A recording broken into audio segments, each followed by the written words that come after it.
లోక్సభ ఎన్నికలు కూడా వచ్చేలోపే డిఎస్సీ అనుబంధ నోటిఫికేషన్ జారీ చేయాలని ఈరోజు రాష్ట్ర వ్యాప్తంగా బీఈడీ అభ్యర్థులు పాఠశాల విద్యాశాఖ కార్యాలయం ముందు పెద్ద ఎత్తున ఆందోళన చేయడం జరిగింది.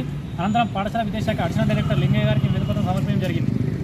అడిషనల్ డైరెక్టర్ గారికి డిఎస్సీ అభ్యర్థి తరఫున కొన్ని డిమాండ్లు తీసుకురావడం జరిగింది. కాబట్టి ఆలోపే డిఎస్సీ అనుబంధ నోటిఫికేషన్ జారీ చేసి ఖచ్చితంగా పరీక్ష షెడ్యూల్ ఇవ్వాలని డిమాండ్ చేయడం జరిగింది. ఎందుకంటే ఈ 15 రోజుల్లో డిఎస్సీ నోటిఫికేషన్ రాకపోతే మళ్ళీ వరుసగా పార్లమెంట్ ఎన్నికల కోడ్, అలాగే గ్రాడ్యుయేట్ ఎన్నికల కోడ్, స్థానిక సంస్థల ఎన్నికలకు వచ్చే అవకాశం ఉంది. కాబట్టి డిఎస్సీ చాలా ఆలస్యమే అవకాశం ఉంటుంది. అలాగే టీచర్ల బదిలీలకు ప్రమోషన్లకు లింక్ పెట్టకుండా ఇప్పటికే సంవత్సర కాలం నుంచి టీచర్ల బదిలీలో హైకోర్టులో పెండింగ్లో ఉంది.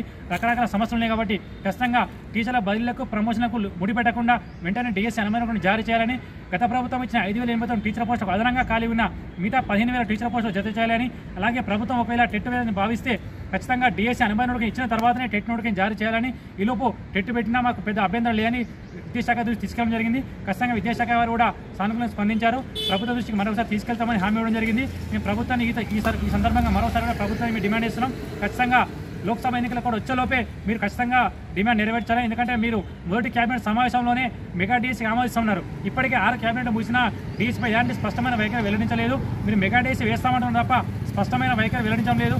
రాబోయే ఎన్నికల కాలం దృష్టిలో పెట్టుకుని వెంటనే డిఎస్సీ అనుబంధ నోటిఫికేషన్ జారీ చేయాలని ప్రభుత్వాన్ని మేము తీవ్రంగా హెచ్చరిస్తున్నాం.